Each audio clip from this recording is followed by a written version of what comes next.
홍준표 후보는 과연 이분이 만약에 후보가 된다고 가정을 했을 경우에 당에 있는 정치인들이 과연 이분과 같이 갈 수 있는 사람이 누가 있느냐는 화학적 결합이 힘들 거예요.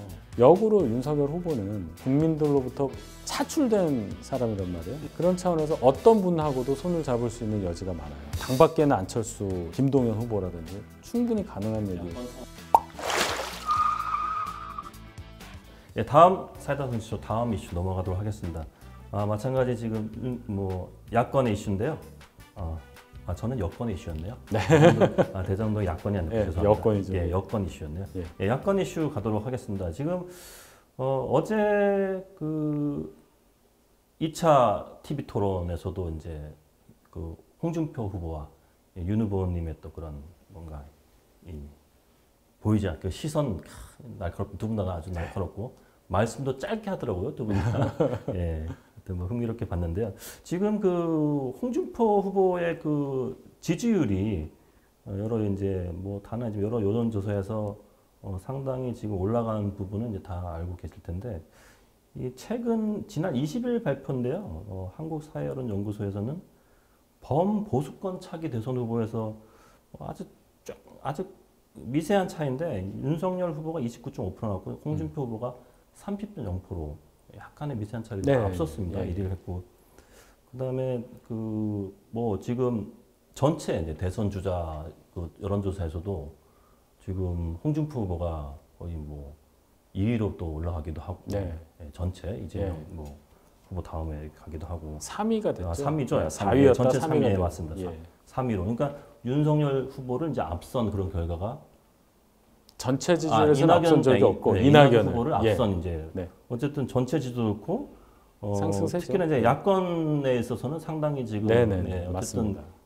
이제 어떻게 보면 거의 뭐 탑 1이었잖아요. 근데 그게 살짝 이제 깨지고 있는 그런 여론조사 나오고 있는데 요런 어떤 사안들 뭐 캠프에서는 계속 보고 계실 텐데 어떻게 보십니까? 지금 최근 어떤 그 홍준표 후보의 소위 급상승을 해야 되나요? 누차 말씀드렸는데 홍준표 후보님은 그 정도 야권 지지율이 나올 만한 분이라고 생각을 합니다.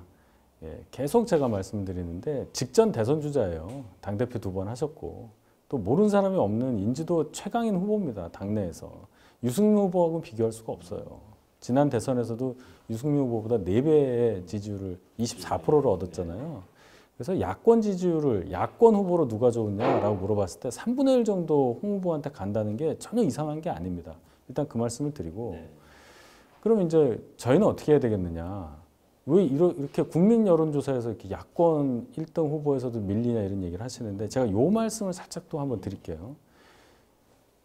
반이 2개 있는 학교에서 반장 둘이서 학생회장을 뽑는다고 볼 때 우리 반 반장 뽑는데 옆반 애들이 와서 투표를 하는 거예요. 우리 지금 저희 국민의힘의 선거 제도가. 그렇죠? 근데 민주당은 그렇지 않아요. 자기 그만 뽑는단 말이에요. 역선택이라기보다는 중도. 누가 보기에도 뭐 내가 볼 땐 이 사람이 좋은데 이런 게 섞이니까 같은 질문에 대한 답이 아니라는 거예요. 우리 반 학생들은 가장 우리 반 반장으로 좋을 사람을 뽑는 거지만 옆반 애들이 와서 뽑으면은 1지망 후보가 아니라 2지망 후보, 1순위가 아닌 2순위 후보로 뽑는 거예요. 그러니까 질문이 다르게 된 겁니다. 그래서 전체적으로 여론조사에서 야권 후보가 누가 됐으면 좋겠냐 하는 질문은 의미가 없어요. 제가 볼 때는. 지금은 경선 과정이잖아요. 그렇게 보고 역으로 우리 당 지지자 또는 우리 당 보수 성향을 갖고 있는 사람들이 어떻게 보느냐가 더 중요하리라고 봅니다. 결국은 마지막에 후보 뽑는 과정은 그렇게 되거든요. 그래서 이제 그 말씀 먼저 드리고 자 그럼 홍준표 후보가 거의 이제 따라잡았다고 보고 저희도 위기의식을 많이 느끼고 있습니다. 솔직히 얘기하면 이렇게 된 상황이 현실로 되니까 다들 좀 놀라시는 분들도 많아요. 약간 예상은 했지만 이게 현실로 되니까 캠프에서는 근데 또 뭐 여론조사마다 또 오늘 안 놀라신 것 같은데 오늘 나온 건 또 뭐 우리가 많이 이기고 이런 것도 나와요. 근데 저희 이제 보수적으로 봐야 되니까 이제 안 좋은 거 위주로 대비를 해야 되는 입장인데 저희 입장에서는 그렇습니다. 계속 보여드리는 방법밖에 없다고 봐요. 뭐 예를 들어 20대, 30대에서 왜 지지율이 안 나오느냐, 중도층을 어떻게 잡을 것이냐, 여성들에 대해서 어떻게 하게 질문이 많이 나오는데 저희가 보여드릴 윤석열 후보가 과연 뭘 할 거고 윤석열 후보가 당선이 되면 어떤 나라가 구현이 될 거라는 것에 대해서 구체적으로 보여드릴 시간도 없었고 상황도 없었습니다.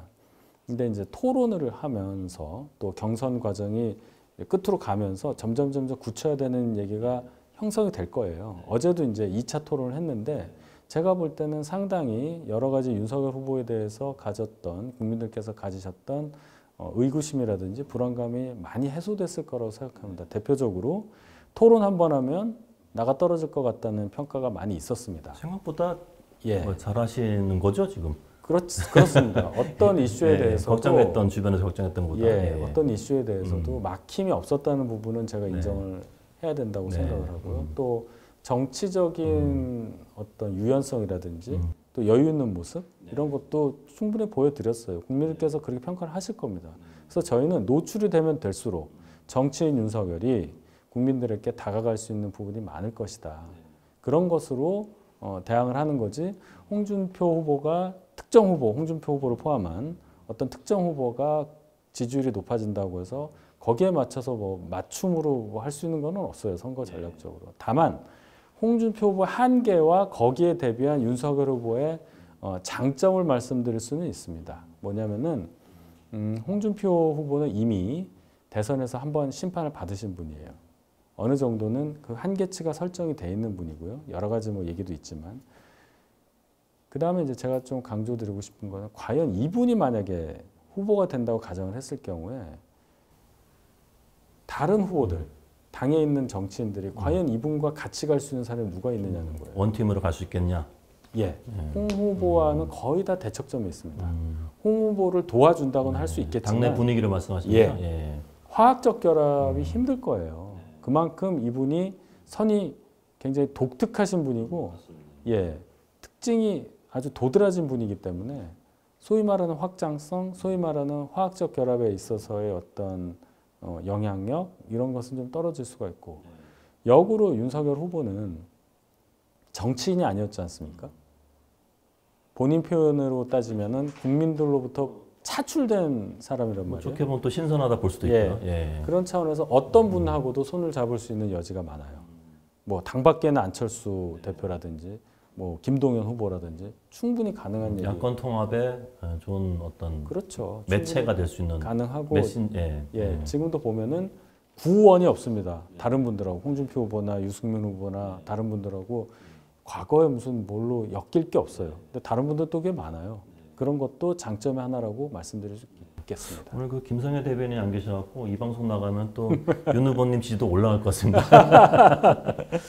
근데 이제 말씀 중에 그 본선도 되게 중요한데 본선이 중요하죠. 이제 항상 그렇죠. 뭐 본선 봐야죠. 이게 상황이 항상 바뀌다 보니까 뭐 모든 또 대중들의 심리가 또 고정되는 건 아니지만 홍준표 후보가 지금 올라가는 거는 말씀드렸던 중도층이나 아니면 뭐 20, 30대 뭐 국민의힘 아주 좋아하는 것도 아니고 또 민주당 아주 좋아하는 것도 아니고 그러니까 중도층에 봐야 될까요? 근데 좀 젊은 층에서 이제 약간 홍준표 약간 사이다 그 어떤 애티튜드라 할까요? 뭐 말도 그렇고 이제 뭐 여러 가지 어떤 액션도 그렇고 그런 거에서 최근에 많이 올라간 것 같은데 뭐 그런 측면에 또 집사불쳐 나오신 것 같기도 한데 그런 부분에서 어쨌든 다 아울러야 되는 숙제잖아요. 사실 윤 후보님 입장에서는. 그래서 그 부분은 어떻게 좀 대응을 좀 하실 생각인가요? 그래서 아까도 말씀드렸지만 정책 부분에 있어서 다가가는 부분이 특히 젊은 층에게는 중요하다고 봅니다. 집 문제라든지 취업이라든지 아이 낳는 문제 여러 가지 살아가는 과정에서 필수적인 부분에 대해서 젊은 층이 어려움을 겪고 있고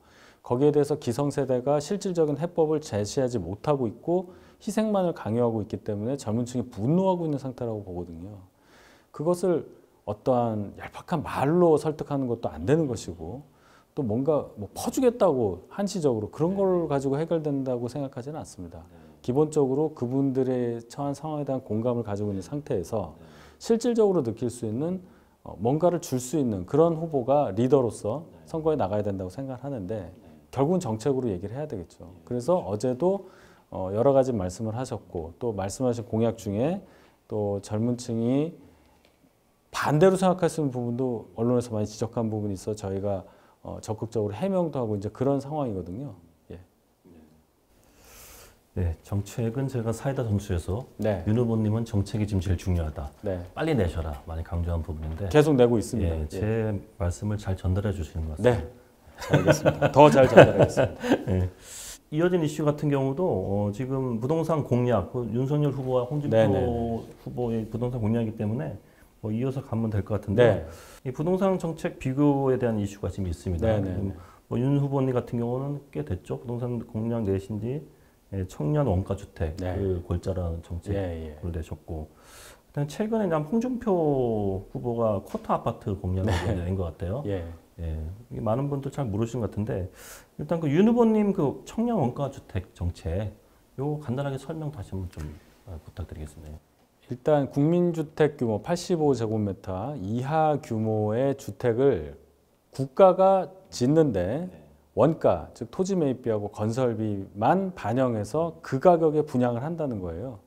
그렇게 되면은 시세보다 한 50%에서 한 30% 정도밖에 안 되는 상당히 진입장벽이 낮아진 상태에서 주로 20, 30대 청년 계층이 입주를 하게 되는 거예요. 분양을 받는 겁니다. 자기 집이 되는 거예요.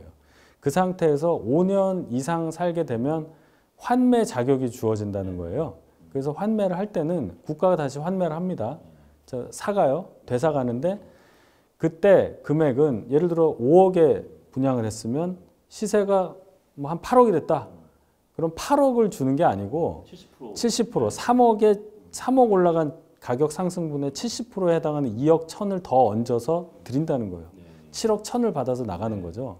그러면 처음에 분양받은 분은 분양받을 때 진입장벽이 낮아졌고 또 본인이 가지고 있는 동안에 재산 형성의 기회가 생겨서 이제 시장에 나가서도 기본적인 이제 민간 분양 아파트 또는 시장에 있는 이제 통용되는 시장에 나와 있는 물건들에 대해서도 살 수 있는 여력을 생성할 수 있는 그런 시스템이 된다. 그런 차원의 얘기입니다. 핵심은 분양이라는 거고요. 더 핵심은 낮은 가격에 분양을 한다는 겁니다. 함께 이제 홍준표 후보 같은 경우는 쿼터 아파트라 해서 기부 체납 토지나 이제 공영개발 재건축 경우를 말하는 것 같은데요. 특히 이제 강북 지역에 대규모 개발을 해서 현 시세 이제 쿼터 가격 4분의 1 그게 그건가 봐요. 맞나요? 4분의 1 맞죠. 현 시세의 4분의 1 값에 공급을 하겠다는 게 이제 이 쿼터 아파트 홍준표 후보 그 부동산 그 공약의 어떤 핵심인 것 같습니다. 혹시 쿼터 아파트 이 홍준표 후보 그 공약에 대해서는 어떻게 보십니까? 제가 보니까 이게 주택 정책은 기본적으로 실현 가능성이 제일 중요한데 쿼터가 될지는 그건 변론으로 하고라도 이렇게 대규모로 토지를 국가가 매입을 해가지고 거기에 대해서 토지 임대부 주택을 지금 만든다는 거예요. 이게 가능하냐 한국에서. 지금 이 정책은요. 국가가 토지를 국유화해서 토지 임대부 주택을 전면적으로 분양을 했던 싱가포르 모델을 아마 차용한 걸로 저는 생각이 돼요. 싱가포르 정책에서 모티브를 따왔다고. 근데 싱가포르는 아시다시피 도시국가고 싱가포르에서 그걸 할 때는 리콴유 수상이 그냥 거의 뭐 자기가 다 할 때예요. 그게 가능했을 겁니다. 토지 수용이라든지 여러 가지 절차 이런 것들을 아주 빠르게 본인이 원하는 대로 해서 이런 결과가 나왔을 거라고 보는데 지금 그 시대하고 지금 다르죠. 토지 수용 절차에서부터 상당히 문제가 됐을 거고 규제라든지 관련 법규를 대통령이 의지를 갖고 할 수는 있겠으나 토지 매입 같은 경우는 대통령이라 하더라도 상당히 어려울 걸로 저는 생각을 해요. 그리고 기본적으로 이 쿼터 개념이 이제 시세 4분의 1로 하겠다는 얘기인데 지금 이 사업을 하겠다는 서울 강북 지역의 경우는 아파트 가격이 100이라면 토지 가격이 한 80에서 90% 정도 돼요 이미. 근데 어떻게 4분의 1이 되겠어요? 이건 조금 실현 가능성이 많이 떨어진다. 그런 말씀 먼저 드립니다. 4분의 1 가격이라면 어쨌든 뭐 토지 매입 부분도 말씀하셨지만 결국은 이 대선 주자들 그 부동산 공약 같은 경우는 현실적으로 이 정부 어떤 재정 투입 부분에 항상 그 이슈가 제기되는 것 같아요. 그 부분에서 이제 지금 그 쿼터 아파트의 어떤 실현성에 대해서 이제 재정 투입 부분 이게 조금 문제되지 않을까 이제 이런 이제 이야기인 것 같습니다. 그 마찬가지 그 청년 원가 주택 같은 경우도 아까 이제 국가가 어떤 시세 70%를 이제 그러니까 매입을 해주는 거죠, 그죠? 그럼 마찬가지 그러면은 거기에도 막대한 뭔가 정부 예산이 필요하지 않을까요? 그 예산까지도 바라보신 건가요? 왜 안 들어가냐면은 예를 들어 2억 천의 부담이 새로 생기잖아요. 그럼 새로 누가 들어올 거 아닙니까? 그분한테는 그 가격을 받아요. 예. 아까 8억 시세 아파트를 7억 천에 이분은 환매를 하고 나가잖아요. 새로 들어오는 또 입주자는 국가에 7억 천을 주고 들어오는 겁니다. 예.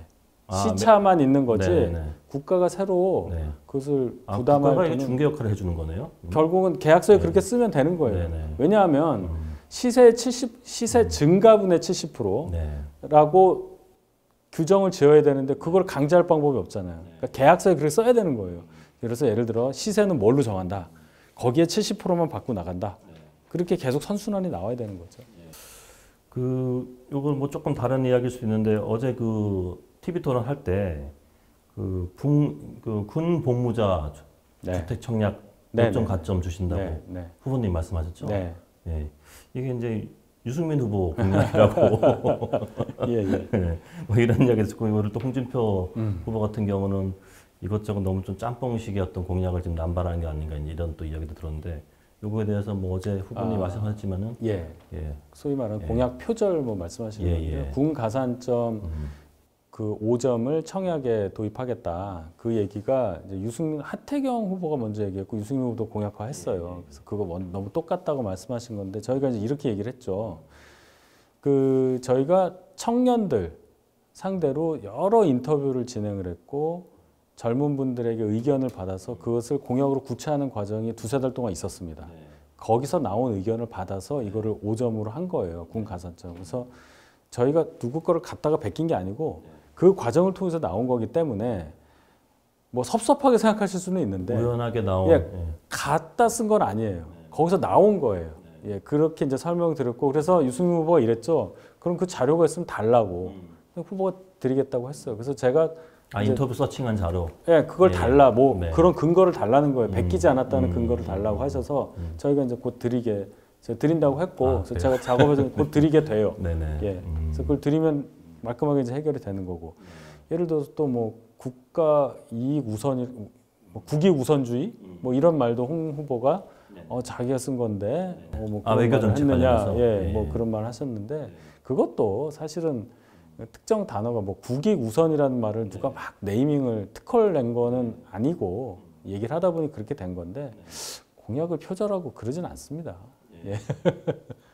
이 부동산 공약 같은 경우는 말 그대로 아까도 다시 한번 말씀드렸지만은 이 재원 문제 이슈가 계속 있어서 그 부분을 얼마나 현실성 있게 적용 가능하게 하느냐. 이 원가 주택은 재원 문제가 그렇게 없어요. 원가로 분양을 하기 때문에. 그렇게 아까 설명해 주셨는데 이제 또 전문가들 의견 중에 또 하나가 이제 기존의 그 청약 그 저축 있잖아요. 청약 통장 최초에 이제 무주택자가 이제 분양을 받을 때 그 통장을 통해서 이제 받곤 하는데 청년들이 이제 또 가입자가 또 많잖아요. 그러면 이제 요 청년 원가 주택을 소위 분양을 받았을 때 이 청약 저축 부분은 또 어떻게 되는 거예요? 이걸 이 자격을 또 박탈하면은 혜택 부분 또 문제가 되는 거 아닌가? 그래서 청년들이 이게 혜택이 없으면은 들어가지 않을 원가 주택에 대한 또 수요가 떨어질 수 있다. 이제 이런 오롯이 전문가 지적도 있었어요. 오롯이 지적이고. 그 부분에 대해서는 그러면은 5년 후에 예를 나왔는데 청약주택 자격이 없다면은 그럼 어떻게 할 거냐 이런 부분 연구가 더 필요할 걸로 보고 또 요것도 있습니다. 이걸 공공이 그럼 다 해야 되느냐 민간도 이 원가주택에 들어가야 조금 더 효율적이 않냐는 얘기도 있는데 그렇게 하려면 민간에게 어느 정도 일정 부분 이익은 확보를 해줘야 될 거예요. 그래야 사업이 활성화되겠죠. 민간의 이익을 또 확보해주면 또 대장동. 그럼 원가주택이 원가주택이란 취지에서 벗어날 수도 있는 부분이 있기 때문에 사업 주체를 공공으로 할 거냐, 공공만 할 거냐, 아니면 민간도 들어올 거냐 이 부분도 솔직히 말씀을 드리면 세부적인 연구가 필요한 부분이라고 인정을 합니다.